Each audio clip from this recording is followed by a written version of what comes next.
आप लोग भी कैमरा लेके घूमते रहते हो कि कोई कुछ भी गलत बोल देगा, आप मेरे अब पूछने आएंगे। पहले बयान तो देखो, बयान में मैंने उनका नाम भी नहीं लिया है, पहली बात। दूसरी बात है कि वहां हमारे कैंडिडेट खड़े हैं, जो हमारे महाविकास आघाड़ी की कैंडिडेट है। हमने बोला बाहर का कैंडिडेट नहीं चलता, यहाँ इंपोर्टेंट माल नहीं चलेगा। तो फिर इसमें तुम्हें क्या लगने वाला है? क्या बात है बताओ, कौन सा शब्द गलत है बताओ। एक मिनट, मीडिया ज्यादा करती है, वो तुम्हारा धंधा है, वो धंधा करते रहो। लेकिन पहली बात ऐसी कि इसमें क्या गलत है बताओ, बोलो ना आप। फिर ये जो इतना बवाल करने का है, ये उनकी आदत है।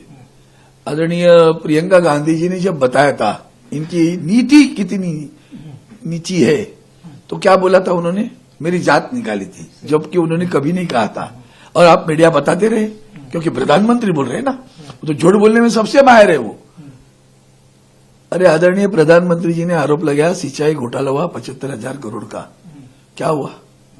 कोई आयरे गहरे ने लगाया था ना, उसको तो सम्मानित किया, पार्टी के साथ में सरकार में लिया, वित्त मंत्री बनाया, जो बाद में उप मुख्यमंत्री बनाया। तो जिसका कैरेक्टर ऐसा है, जिस पार्टी का कैरेक्टर ये बता रहा है, वो सच बोलते हैं क्या? सच बोलने के लिए पहले बताओ उनको। अगर इतना उनको लाइसेंस होता है, तो मणिपुर में जो इतनी घटना हुई, तो आदरणीय प्रधानमंत्री जी ने आज तक कुछ बोला नहीं। बुरा नहीं लगा आपको?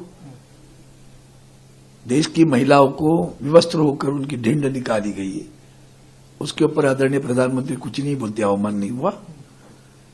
हाल ही में वो दक्षिण भारत में जब आंध्रा या कर्नाटक के चुनाव में गए थे, प्रज्वल रेड्डी का प्रकरण आपने ही लाया था ना।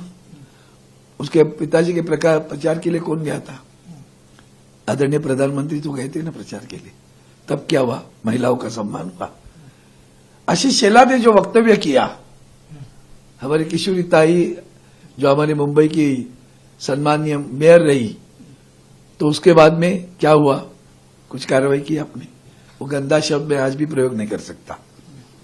उनके जो सांसद है, पूर्व सांसद, इनकी जो जिस पार्टी में वो गई है ना, उस पार्टी के पूर्व सांसद, उनकी वीडियो बताओ, दक्षिण मध्य मुंबई के शेवाड़े साहब की। हाल ही में ठाणे में हुआ ना, फिर दोबारा इनकी पार्टी के महिला ने, इनके पार्टी के पदाधिकारी ने एक जवान बेटी का ऊपर अत्याचार किया। वह आंदोलन हुआ ठाणे में, पता है कि नहीं आपको? तो कौन सी पार्टी के थे वो महिलाओं का सम्मान किया। तो जो खुद जिनकी पार्टी का कैरेक्टर ऐसे है, वो दूसरे पे इल्जाम लगाए, कमाल की बात हुई। अब उनके जो गुलाबराव पाटिल थे, उन्होंने एक बयान दिया था, याद है? आदरणीय हमारी हेमा मालिनी जी, हमारी सांसद है, उनके बारे में एक बयान दिया था। क्या हुआ? कार्रवाई हुई। तो जिनकी नींव इतनी कच्ची है, वो दूसरे पे क्या इल्जाम लगाए? हमने तो कभी किसी का नहीं, मैंने तो आगे भी क्या, मेरा बयान पूरा बताना। मैंने कहा ओरिजिनल माल यहाँ है, वो कौन है? मेरा कैंडिडेट था, तो उधर भी माल शब्द प्रयोग किया ना मैंने, तो उसका क्या हुआ? तो स्त्री पुरुष के ऊपर वो शब्दों के प्रयोग है? अरे वाह, कुछ भी करोगे आप तो चलता है। उनको देखो, इनको नैरेटिव सेट करना लगता है कि भाई यहां ने कुछ तो करो, बदनाम करो, तो मैं तो उल्टा कहूंगा। डिफेमेशन मेरे ऊपर कर रहे हैं, उल्टा मैं कहूंगा, उल्टा मेरे चरित्र पर लांछन लाने की कोशिश हो रही है, उसके भी निर्भसना करता हूं। 55 साल हुए पार्टी में हूं मैं, और मैं यूनियन का लीडर रहा। एमटेल जैसे जहां 10,000 महिलाएं थी, मैंने हर वक्त महिलाओं को गौरव किया है, सम्मानित किया है। मेरे जब लब से कभी गलत शब्द नहीं प्रयोग होता, और इसलिए कहता हूं, जो है वो सच्चाई बताना, झूठ मत बोलना। झूठ बोलनी तुम्हारी आदत है। और जो कोई उनके साथ में समर्थन करने वाले ना, उनको पूछो ना, भैया मैंने अभी जितने सवाल पूछे, उस सवालों का पहले जवाब दे दो, फिर बोलो अरविंद सिंह जी को यही करना चाहिए होगा। छोड़ो यार, हमने जिंदगी में मैंने आप तो मेरे कितने बयान लेते होंगे, देखा कभी गलत शब्द प्रयोग देखा मेरे बयान में?